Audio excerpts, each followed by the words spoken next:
The critic Clement Greenberg advocated for limits in art. It's funny because we think of art as being totally free. In art, you can do whatever you want. That's why it's better than life. As for me, I don't want limits in my paintings. I want to be free. I don't consider myself as having a fixed system or methodology for painting. Same for content. I rarely seem to have a finished subject, idea, or mental picture in mind before making a mark. For me, how the painting is made becomes what the painting eventually is about. In this way, my work de-emphasizes intellect, or the head, in favor of other source entities, mysterious and indescribable, but often referred to with words such as heart, soul, even body. Body language. It's hard to describe, but here's what happens. Sometimes I see lines that branch like a Y or a lambda overlaid on the form of the air. These lines pull on space. My body is always in tension, relating itself to these letters or lines or branches, which I should say also appear as ruts or holes in the surface of space. So, in essence, the space is divided by floating tree branches. They are floating, rotating, all dancing with one another. Here's the challenge. You have to hold them, but also know how to let them spin, or go about their intended movement without your intervention. All of this visual spinning can be disorienting, but you can't let yourself fall over or trip on your feet. You have to exert a certain amount of control over yourself and these emerging edges. It helps to make yourself stand up straight.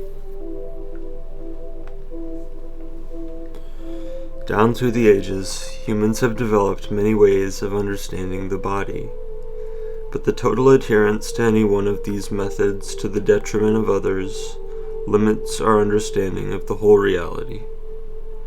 A grasp of the Hindu meditation focal points known as chakras can be helpful.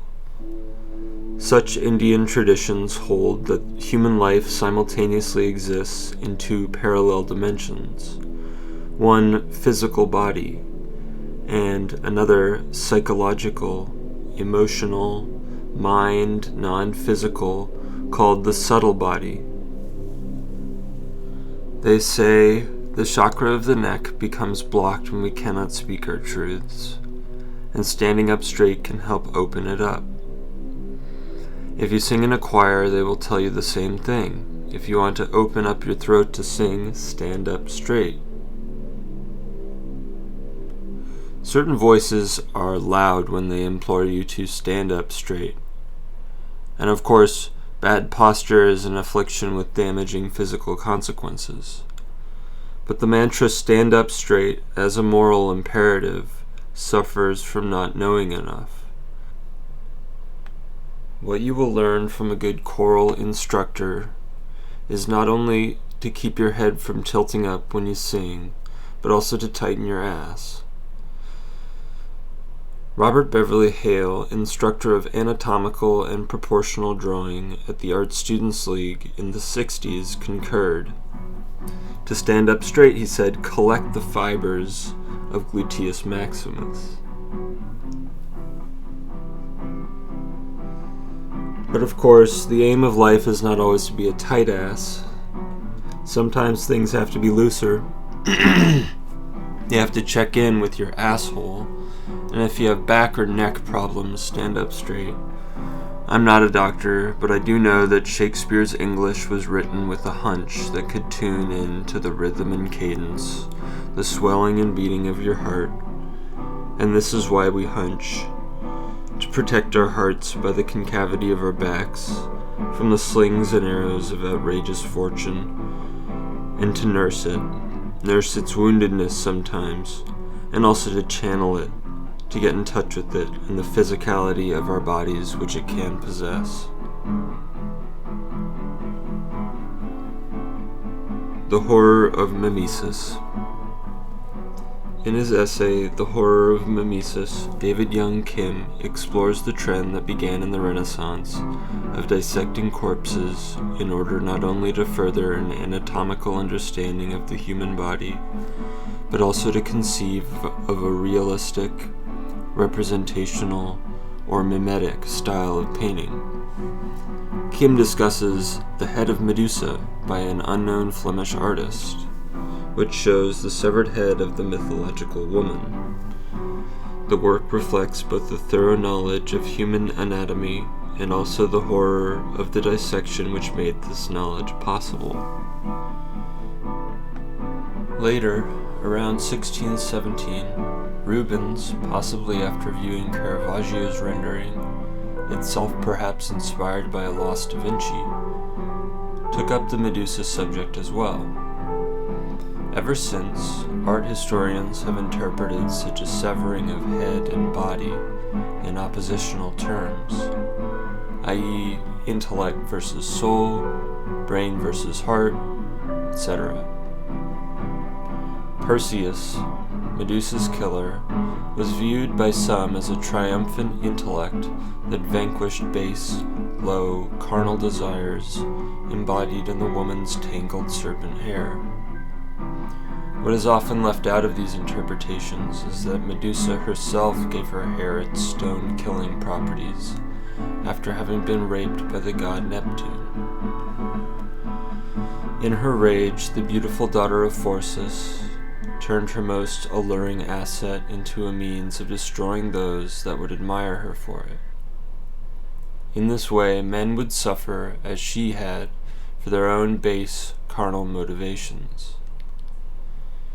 If she had been figuratively turned to stone by her sexual ordeal, then they would be literally stoned. But I digress, intellectually.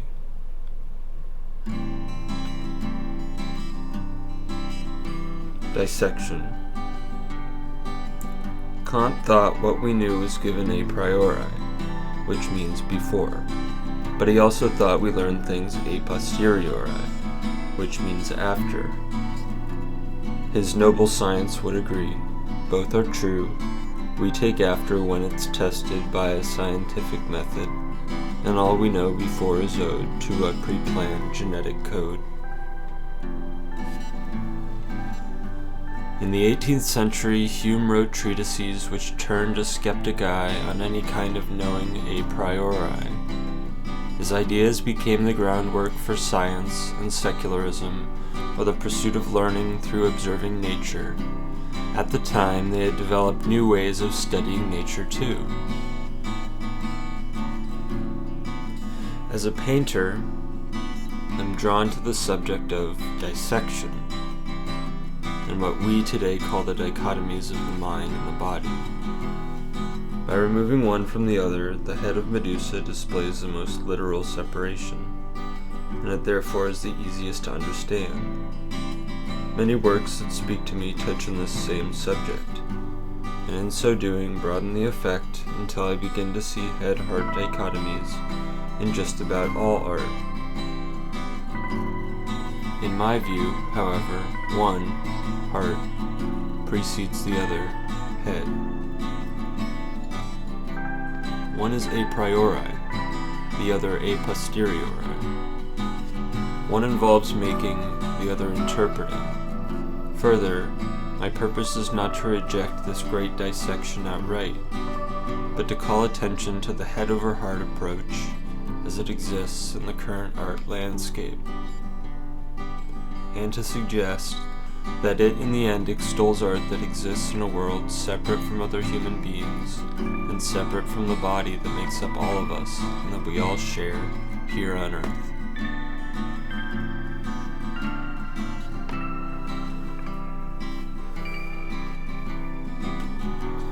The Anatomy Lesson. In W.G. Sebald's book, The Rings of Saturn, an unnamed narrator describes Rembrandt van Rijn's The Anatomy Lesson of Dr. Nicolaus Tulp.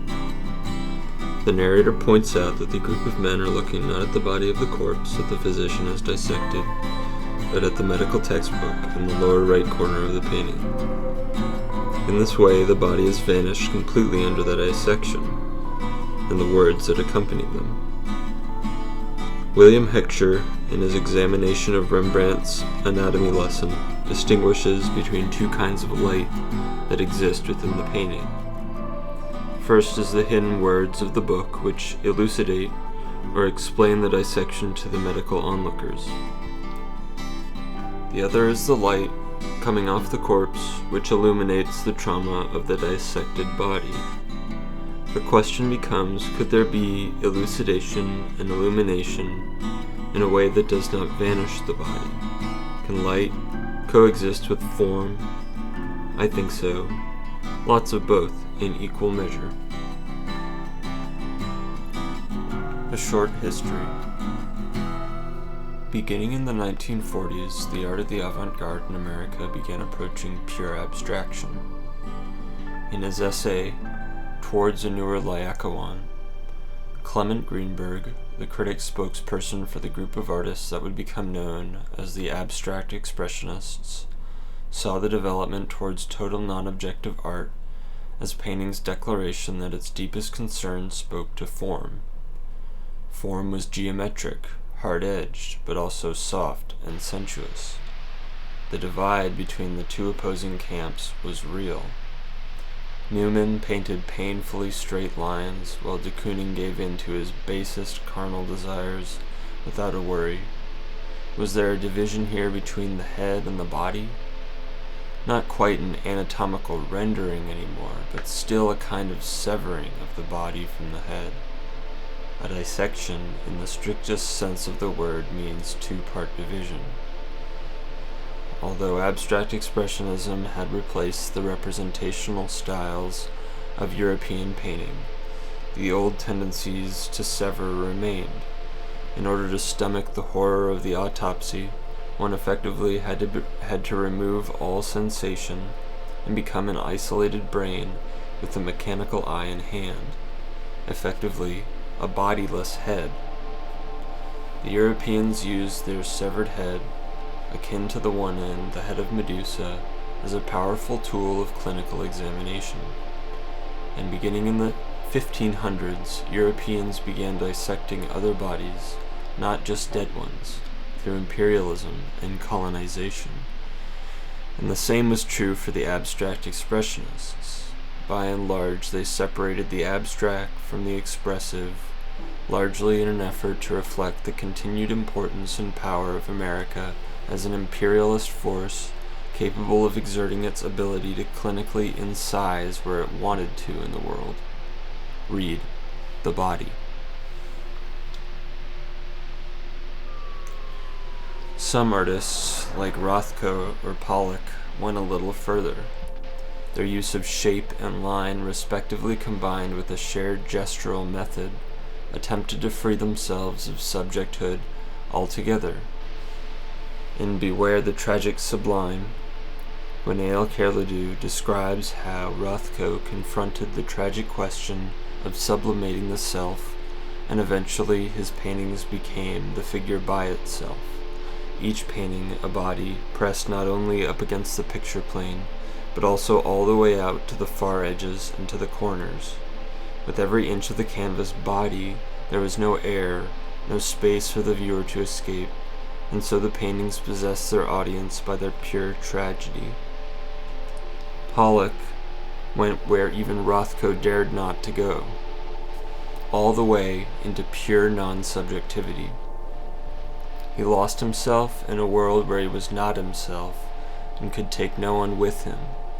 His marks never flowed past the edge of the canvas. He wouldn't let anyone in. Although he tried to be free of the outside world, the consequences for not being responsible in his life still found their way in. That is, when he smashed bottles on his canvas and then walked over the surface, barefoot, he still wound up with glass in his feet. Greenberg's ultimate goal was to establish limitations between medium specificity, which is a technical term for a notion that art is defined by its medium. In Greenberg's world, painting was tied to a certain tradition, or certain stories which we tell ourselves about painting. It uses paint, usually oil, on a rectangular canvas with some kind of support which can hang on a wall. Greenberg thought abstract expressionism's value came from its historical precedent. In the post-World War II decade, the American avant-garde felt itself responsible for the whole history of European painting.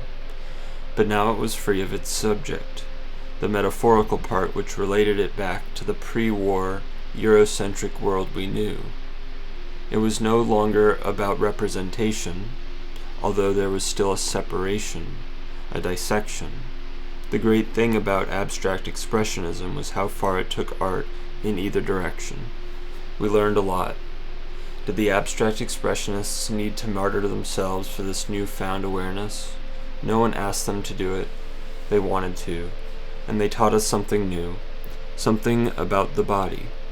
We had already learned a great deal about the mental games of abstraction from the early proponents of synthetic cubism, but where we hadn't landed was that touch could exist as a means of exploration as well.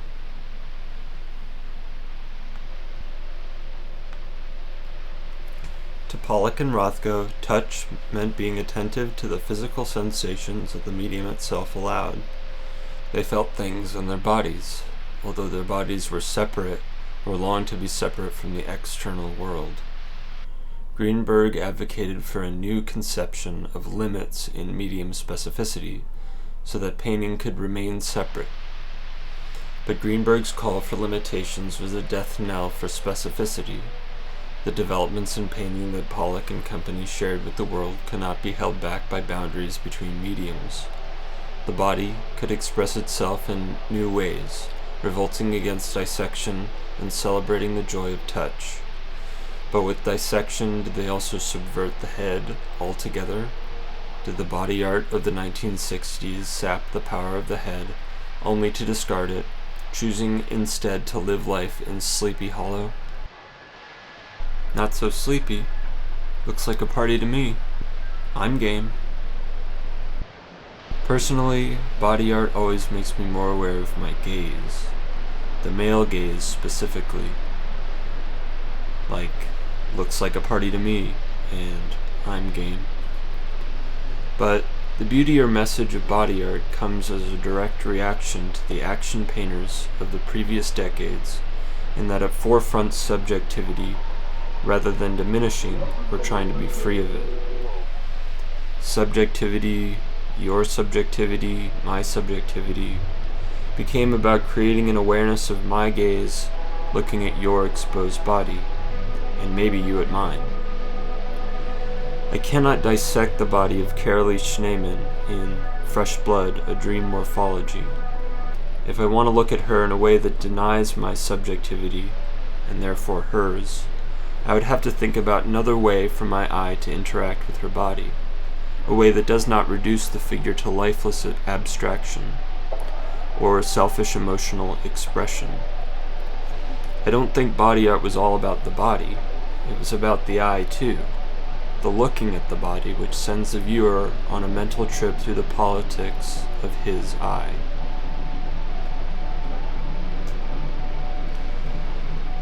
If there is a separation at all, it's that there is a lot of work to do in confronting, perhaps diverting, perhaps transforming the gaze altogether. But the message is optimistic.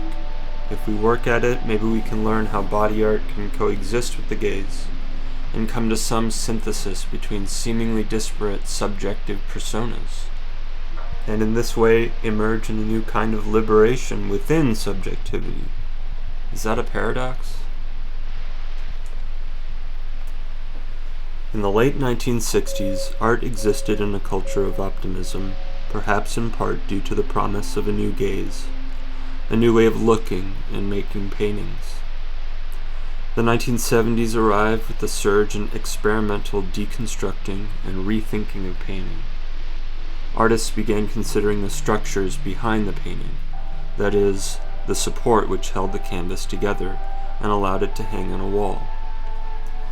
Behind the experimentation was a sense of doubt in the ability for a painting to support itself amid the structures of the broader cultural landscape. The painting desperately wanted to exist outside of the economic structures which tethered painting to the past. The doubt in the security of artists living in a social situation which might not have a place for them eventually extended to the idealistic vision of the movement itself. Artists in the seminal exhibition High Times and Hard Times, New York Painting 1967 to 1975, took their paintings apart and put them back together. But by the late 1970s, many painters had returned to the easel. But, as a mechanic might tell you, if you take apart the machine and put it back together, you might learn something about how it works. I believe there are ways of making paintings which can borrow ideas from the experimental body art of the 1970s, but exist in or provide for a shared world of painting. Of course, the economic structures within which we exist are flawed and need changing, but perhaps there are ways to create paintings which could support a more responsible gaze, while at the same time loving and providing that sense of touch, that connection. We want to share moments with people who like to look at our paintings. We want to bring people together in a way that provides for subjectivity, but also its opposite, not being bound to ourselves. Sometimes people are too wrapped up in their own worlds, and who can blame them? Ideally, money is the agent which binds us morally to each other. I am responsible to you, you are responsible to me. And with this premise, human beings have built economic systems which ideally are capable of supporting people. Jobs, selling our labor. We start to question a system we have created when it no longer can support people. The idea in the 1970s, High Times and Hard Times, was that the old means of support in a painting, the stretcher bars, had to change in order to provide for a vision of freedom, of free love, of being able to look at the same time, not abstractly, not possessively, and not conservatively, but responsibly, at Carolee Schneeman's body. The economic system we live with, money, is not only a gauge of morality, but crucially, of religion. We have faith in a system that provides for us, but religion is not only about getting, it's also about giving. We have a certain debt to other people. Personally, I believe it's no small coincidence that we spell doubt and debt so similarly. I think there's a strong association between these words in our minds. America has so much debt. How could it ever reasonably be paid? With what economy? Today we don't believe in debt. We can't because the economic system that supports us could never pay it back. We don't believe in the debt that we have to other people anymore, as represented by the economy. In a symbolic way, not in a real way, that was the COVID-19 pandemic. We wanted to go home, work from home, because we couldn't stand being in the institutional sites which constantly reminded us of the impossible debt that we owe. It's a connection that I have been drawing through COVID-19. We've all been making connections as we're coming to terms with how soulless work is with massive piling debt and a system that does not even provide for its people. I'm not saying that America is ever going to pay off its debt. I don't think it will. But the solution, as we tentatively begin sticking our toes into the water of normal life again, and our economy starts up again, is not shying away from this debt, not challenging it with conspiratorial claims about the standard which supports the system, where'd all the gold go? Rather, taking on the mantle of debt, of work which you owe to the world, work you know you owe to the world because it would make it a better place, but not in a dissecting way, in a responsible way. This is the decision to transform pain into something else, into joy, no, rather fiery burning love. Doubt it. You can't fault someone for trying to escape a world they didn't ask to enter and in which they have to sell their labor at McDonald's to survive. Dismantling our economic system would mean going deeper into our psyche. Money has a deep history, old stories which have currency, still today. Is the point to learn about these stories and question them in order to see what we could change? I'm wary of dissection, but if it means the freedom from having to work a job, no, that's selfish, but I can't help wondering if there's something in even just looking at the stories we tell ourselves, specifically about faith, or economically speaking, our investment in other people. Would it be too much, too painful to dissect these stories? Stories are made up of language. Perhaps a certain amount of words are necessary around a painting, or in a painting. And we think of language emerging from the thoughts in our head, but what happens when the body expresses itself in thought, or the mind in feeling?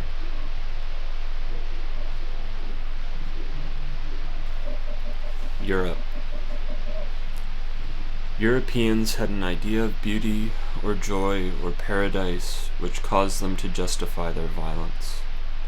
To them, the pursuit of knowledge and the beautification of their clothes and cities was worth the horrors which they unleashed on the world. Their painting is beautiful, but was it worth it? Do we think of representational painting as progress? And if so, is that progress worth violence?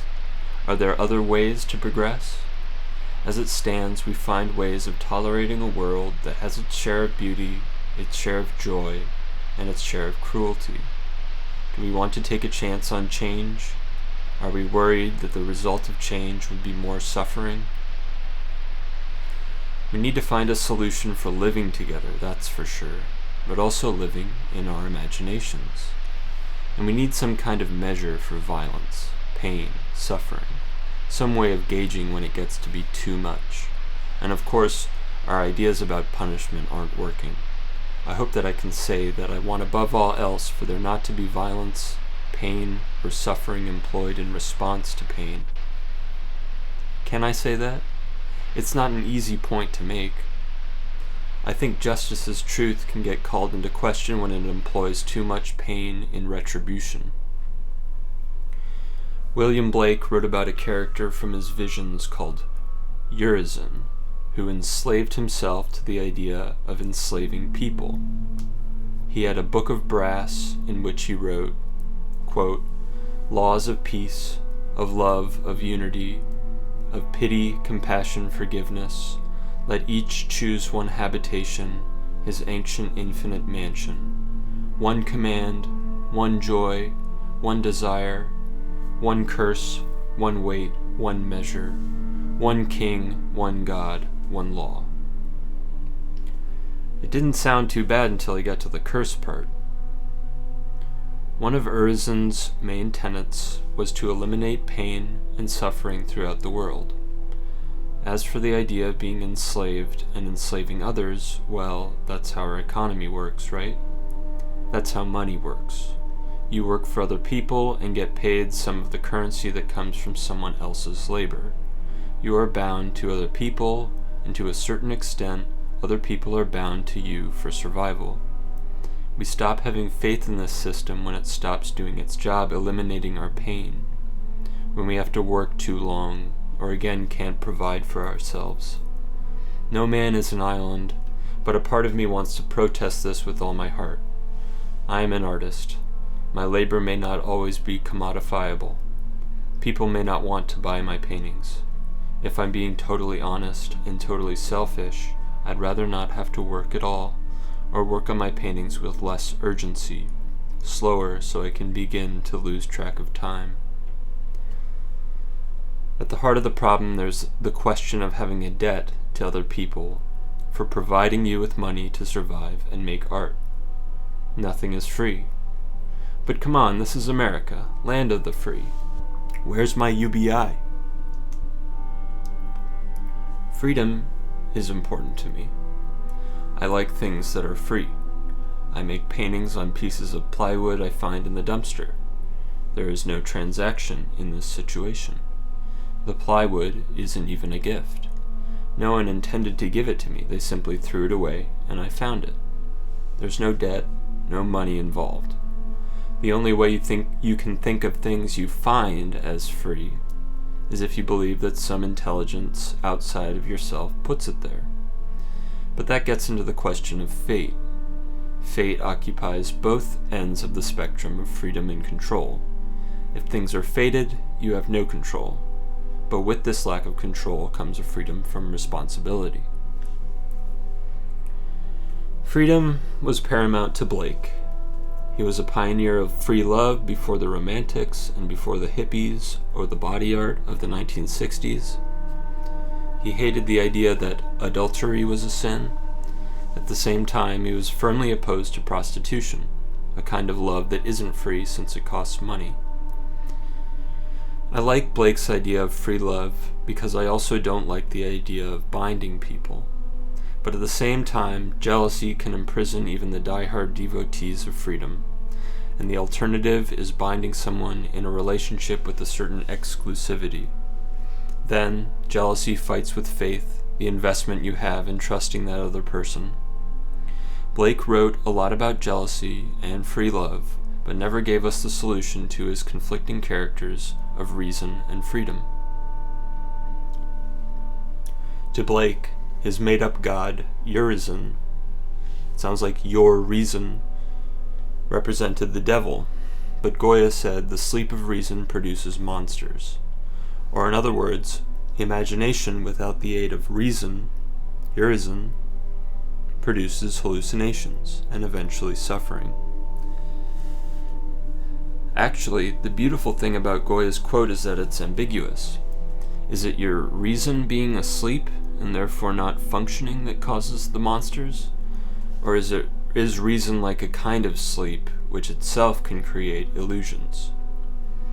His point is that hell exists at both extremes, and so the two sides have to be balanced. Perhaps Goya's greatest demonstration of this pessimism about the two extremes of imagination and reason is in his Disasters of War series of prints. The war in question was the Peninsular War, from 1807 to 1814, when Napoleon invaded Spain. On the left, two Spanish guerrilla fighters face off against a group of French soldiers. To Goya, the invading French soldiers were emblems of reason taken to its furthest extent. 2 decades earlier, the revolution in France began the process of restructuring society according to the new wave of ideas called the Enlightenment, which espoused decisions made through reasoned thought. The French cut a lot of people's heads off in their pursuit of pure reason. Goya is commenting on the violence associated with total reason, but he does not only implicate the French soldiers. The title of the print is Con raison o sin ella, which means with or without reason. He's calling attention to the fact that the Spanish soldiers are not innocent here. They're fighting and killing too.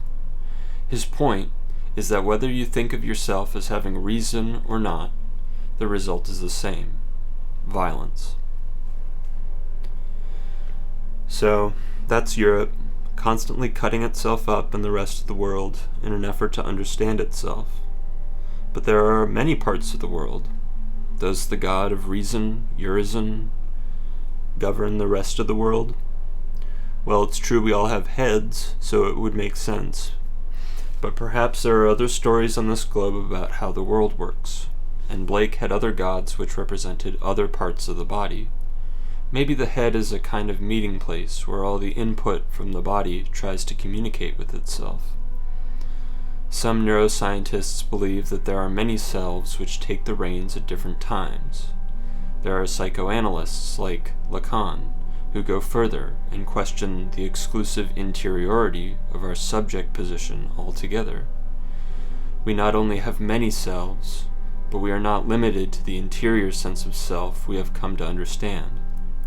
We are other people, or other people are aspects of us. Lacan wrote that the unconscious revealed itself not only in our dreams or in our thoughts, but out there, in the world which we think of as separate from ourselves.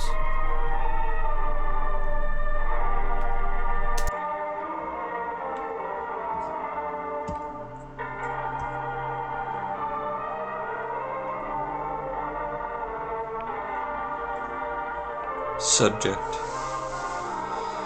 The eye was my eye. I remember being very young, maybe 6 years old, and holding my first sketchbook. I remember making a mark, a curving hook-like mark on the page, and the graphite seeming to sink into the paper. I knew then that drawing was a magical force, sinister maybe, but transformative. In painting class, I made a self-portrait. A professor said, "You've got the light, now you have to get the form." At a music festival, I took magic mushrooms and ventured into the enormous stage area with some friends. I remembered watching Andrew Bird and feeling as though I was about to die. One friend graciously walked me back to the tent. I went inside and saw police lights outside my tent. They have found me, and I am going to die. I closed my eyes and struggled for a moment. It seemed as though I had receded into a space where I no longer knew anything about the world. A voice, I thought maybe my own, listed in my head aspects of the world I knew. "Do you remember things?" asked the voice. I thought I couldn't take it anymore and that I didn't care what people thought of me for dying at the music festival. I left the tent. There were no police cars there. A young woman from another tent asked, "Are you Liam?" For a moment I thought I really had been the one to die at the music festival and that everyone knew my name because of it. Again I thought I didn't care. I replied, "Yes." She said, "How are you feeling?" And I knew that my friend had informed her of my bad trip. I felt a sense that they cared.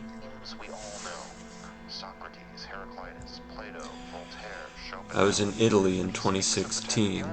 There they had said, "You know a lot, but you don't know anything." I was painting some of the Italian residents at a cafe. Dan Gustin, one of my teachers there, had asked, "Do you care what they think of you?" I made a painting a day when I returned from my senior year. I was failing at every painting I made, losing my mind, making a fool of myself painting outdoors on campus where everyone could see me, with paint all over my clothes. I evidently cared what other people thought of me. Nikki had told me, "You need to have something to hold on to." John told me to paint in the landscape and to respond in a gestural way. This was the holding on. The moment of looking at something, you grab hold of it with the paint on the surface of the canvas. But Brian was also telling me to let go. I remembered one time I really tried to let go. I let go of all sensation, and it was like the sensation was alive. I felt as though I had a presence in my stomach. I forcefully ejected a pink ghost from myself, who then sat sadly just beyond the edge of my wall. I remember reading Borges, and the words became unknown to me. As I was reading, it seemed that the words on the page were meaningless, and that the real story was happening in my internal monologue. I was confused and tried to stop reading. I looked at the next line. It read, "We push on." I put the book down and did not finish it. I was reading Mondrian. Mondrian said he couldn't even look at green or trees, so he put shutters on his windows when he lived in the countryside. Mondrian had a metaphor of a blind man in a hedge. I began to believe that I saw the hedge, a mass of foliage, confusing and complex. I'd have intonations of this feeling sometimes. It represented being blind, being lost in matter, without form, without coherence. This is the opposite of Mondrian's painting, which strived to create form out of matter. John had said, "You've got the light, now you have to get the form." Thursday nights they had life drawing at the college. I was 21, a senior in the fall of 2016. I brought my French easel and a limited palette of ultramarine blue, burnt sienna, and white to make a painting of the model. She was lying on a bed with her arm up, supporting her head. I began working on a small panel about 12 inches square. I drew out the scene in orange and began working into it with thick strokes of paint applied with a small brush. Earlier in the year, while coming down from an acid trip, I had had the notion that I was following a certain sensation, like a stylus or grinding implement following a rut that was carved into a large granite stone. It was leading me. I thought if I could close my eyes and follow it, it would lead me somewhere. In the moment of painting at the life drawing session, I thought I was following something. The sensation and my thoughts had become one. I didn't know what I was thinking about, but it felt out of my control. Not out of control, but that I was following it, obeying it, and it was making the painting. I made a mark right on the painting's left edge. The mark seemed to infer an eye. The eye was my eye, and the edge of the painting, the left side of my head. My left eye opened. Space flowed into my vision. I had no idea what to do. In my mind, I remembered only that I was making a painting of the model. I looked out at her. To my surprise, I saw only a shifting patchwork of shapes. And then I realized my heart was on fire. I had the feeling like skin rub raw. The experience was painful. Was there an explanation for this pain? What did my vision say about human beings? The model had turned into shapes, into geometry. Could this be the price of total freedom? Would I lose other people if I gained an eye without boundaries? Were other people even real? The vision faded. But when I looked at the painting, I could feel it starting all over again. It was the painting itself that was doing this to me. The painting was causing this experience in me. If other people were real and didn't see this world, I felt I could never show them the painting, effectively force them to see my vision. I made a mark right on the eye, and when I looked, I had destroyed it. Space no longer flowed into my eye. Immediately I regretted the decision, but the vision had been painful. Or had I just been afraid of it? Were the two the same? Or was the pain trying to tell me something? What if my vision hadn't been painful? Could I have been free of the limitations of my eye and also keep other people around? What does it mean to lose your subject? Was breaking free of subjectivity a transformation of humans into a secret, surreal world? And if this world exists, I saw it. Does it mean I can go back? Could I bring other people? Can I really have it all?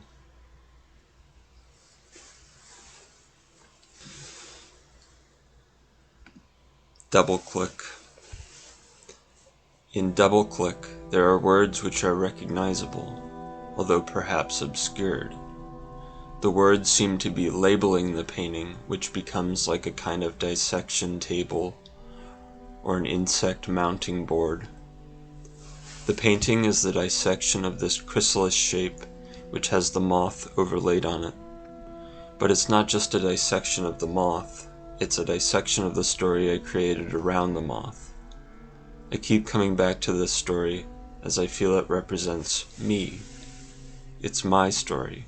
It's my mythology. When I was young, I created a fictional world as many children do.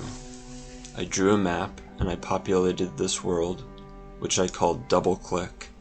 And yes, I know an internet advertising company shared the name, but I was a kid. I populated this world with drawings of fantastical monsters. Of course, all these creatures bore some relationship to the world I knew. One of them looked like a Luna moth, and so I called it LunaClick.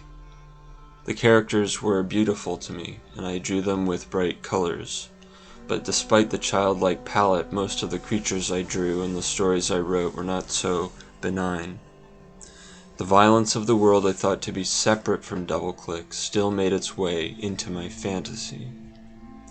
The main story is frightening to me. It involves a murder and a subsequent revenge. But the act of vengeance does not fall on the murderer. Instead, it results in the death of the moth creature LunaClick. Recently, I've been making paintings of the map of DoubleClick. However, this time I superimposed the Luna moth over the map. It made sense. DoubleClick had always been LunaClick, and vice versa. The story was now clear to me. The act of destroying LunaClick, who existed in the world, had resulted in the destruction of the entire fantasy. Perhaps the horror of the revenge and the senseless violence against the creature of my creation brought me back to my life. DoubleClick fell apart when the violence reached a certain threshold, when its charm could not make up for real-world pain. Will the violence always find its way back into the paradise of our imagination? Could we create a beautiful world without stories of revenge? It brings us to the idea of building a better paradise, one where horror doesn't pass a certain threshold. Paradise. The painting used to have the word bikini written on the back. If you saw it a couple weeks ago, you would have been able to find it. It's supposed to be the location of the work. I was inspired by footage of the detonation of the nuclear weapon in the Pacific Ocean at Bikini Atoll. The film shows a group of palm trees disintegrating, blasting apart from the nuclear wind.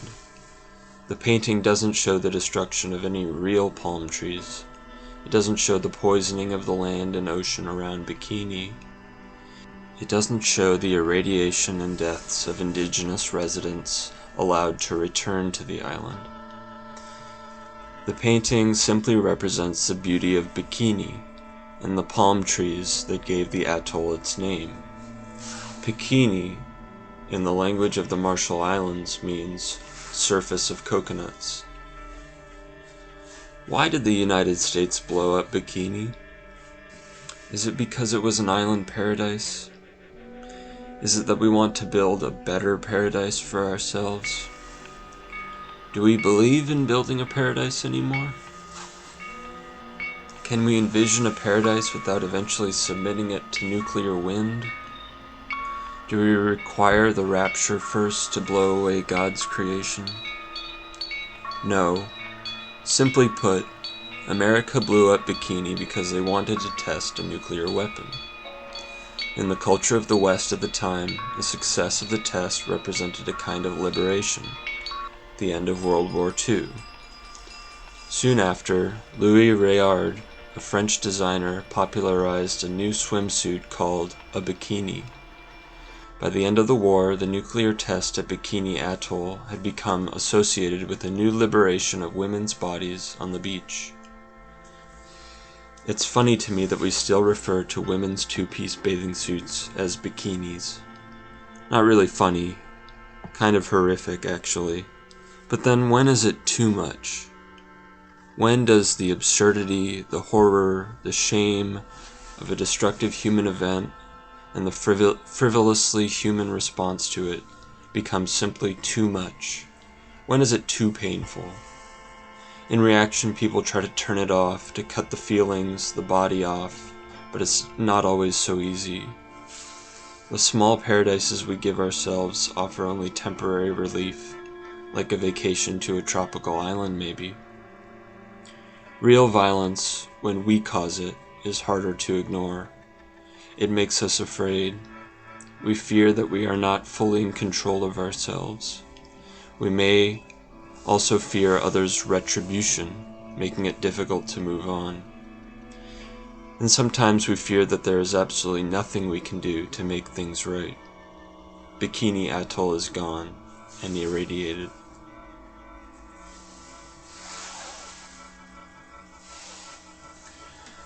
Teaching statement. It is a question of teaching. Is the world out there bearable enough?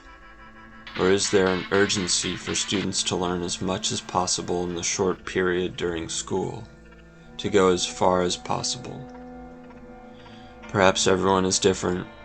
When I was in undergraduate school, I pursued learning with a doggedness that often reflected the speed of the voices coming at me, and what I saw as the conflicting nature of these voices. It was difficult to put opposites together, and I often fell into confusion. Such is life, but at a certain threshold of confusion, when one begins to hurt oneself, one begins to think of Clement Greenberg's argument for limits in art. Many artists are constantly fighting against limits in art. I usually think I'm one of them. They use their imagination to try to break free of rules. But the truth is, we live in a twisted up world, and however far we go in our learning or our imagination, we will inevitably come back to the problem of real life. I can teach what I know. It is only my hope that I do not cross a certain threshold of confusion or terror in reminding a student that we exist in a very real and at times very frightening world. Perhaps there is an urgency in conveying this message, for their own good. But never to lose the simple spirit, the revolt against this sense of imposed duty. Nothing comes for free. Pain is the currency by which we gauge genuine or real or felt or true art. But again, the limitations must come in. I want a limit to pain, a distance from pain, my choice to cut it off when it gets to be too much. There must be a better way to learn, to teach, or is that just my imagination?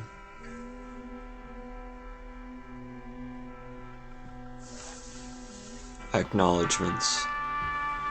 I would like to thank the people who have taught and supported me from my first attempts at making art through the process of writing and coming to terms with this lengthy artist's statement. I want to thank my father, who provided me with a writer's eye and helped edit my words, which can, as a painter, sometimes feel out of reach. Thanks also to my mother, a guiding light for drive and work ethic, and for helping me to keep straight everyday practicalities like health insurance, medication, and rent. I want to thank Charles Palermo, William & Mary art history teacher, for providing me with a loose framework of ideas concerning religion and economics, and allowing me to put the pieces together on my own. Thanks to Martha Armstrong and Dan Gustin, who lived with me in Italy. They taught me how two voices which seem contradictory can actually represent a unity. A big thanks to the painting professors I had during college who make an appearance in this thesis, Nicole Santiago, Nikki, who said that sometimes you need something stable in life, something to know, something to hold on to, Brian Cordados, who showed me that you also have to let it go to breathe, and John Lee, who told me that although there are certain things we have to let go of in life, we will always hold on to the people who meant the most to us. To the Boston University painting faculty, Mark Skeppens, Jaya Howie, Lucy Kim, Hugh O'Donnell, Richard Ryan, Mina Hassan, and Josephine Halverson, I don't know how to thank you enough. There is so much to say. I am still and will be learning from you for a long time after I leave school. To the other BU students, you remind me what I love about community. You make that happen for me. I don't know how to thank you either. Rather, I will leave this Leonard Cohen quote here at the end. It is for you. I am not looking for another as I wander in my time, walk me to the corner, our steps will always rhyme. You know my love goes with you as your love goes with me. It's just the way it changes like the shoreline and the sea. But let's not talk of love or chains or things we can't untie. My eyes are soft with sorrow. Hey, that's no way to say goodbye.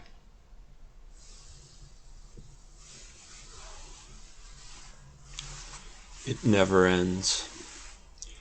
A friend of mine told me that graduate school was the time when students experience or go through the Lacanian death of the big other.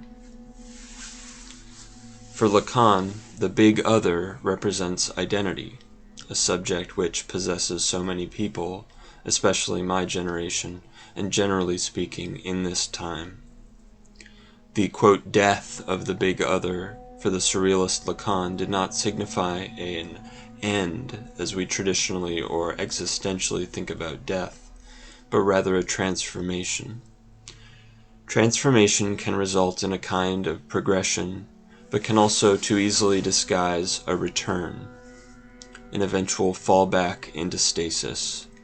So, transformation is not a given, but rather a question.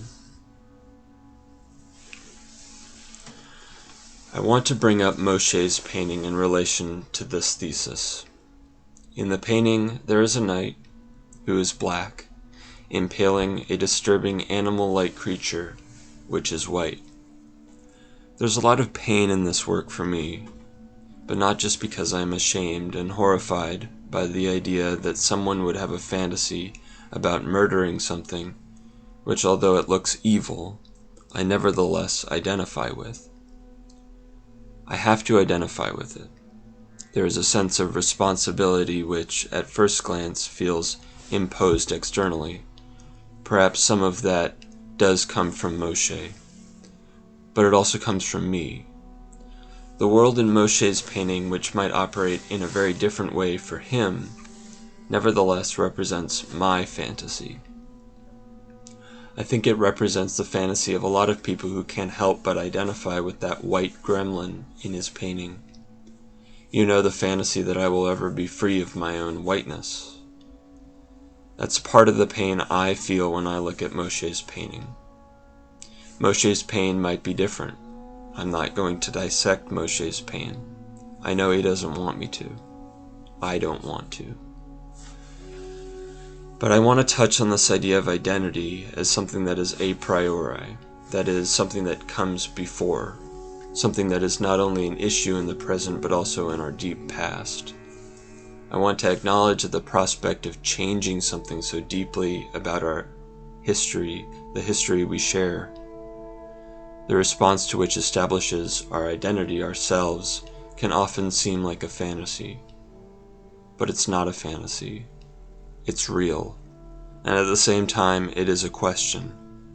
I can't force anyone to think about identity because it's painful, really painful. How do you teach someone about that?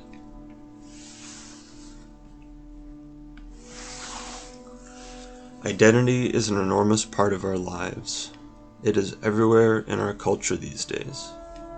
But it's always the question of transformation.